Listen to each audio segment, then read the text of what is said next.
Well, hey there, homeschoolers. I hope your day's been great. We're going to learn all sorts of great things. First, I'd like to encourage you or your parents to like the Lefties Facebook page so we can really build that up. That would help me out a lot. Now, getting to astronomy, still staying loony, and about the moon. So there's a lot of different little aspects of the moon. I'm actually in the process of doing a book on the moon called Beginner's Guide to the Moon. So one aspect is craters, one aspect is different features of the moon, and then the inside astronomy language. So the first thing is, we talked about phases yesterday, and we'll talk about how the phases are created tomorrow. But today, the difference between that line of dark versus light, that's called a terminator, the terminator. So that's the difference between where the light of the sun is reaching the moon and the dark. Now, what most people haven't taken the time to think about it, right at that point where the terminator is, that's either a sunrise or a sunset that's occurring. Isn't that neat? You don't think of other planets and other heavenly bodies having sunrises and sunsets, but they do.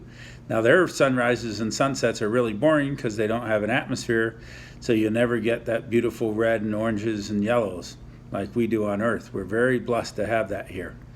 Number three is that you have the impact craters. Now, for a long time, hundreds of years, it was thought that the moon's surface was volcanic, and so there were big volcanoes that blew off, etc. And turned out not to be true at all. What it turned out was that about 3.8 billion years ago, there was heavy impacts of the Earth and Moon's surfaces by big meteors. Matter of fact, that's actually how the moon was born. But I'll save that for a couple of days from now.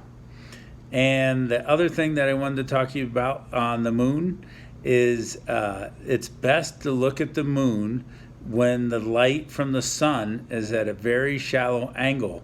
So then it really makes it in bold relief is what it's called.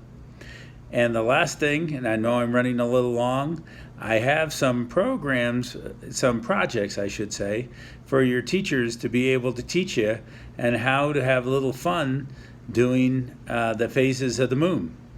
And I included two pictures. One is done in Oreos and the other one is done in simple little paper plates. So teachers, parents, kids of all ages, have some fun, especially with the Oreos and the cream, and make yourself the phases of the moon.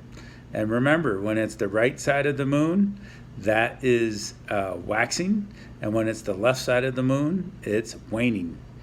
All right, see you tomorrow.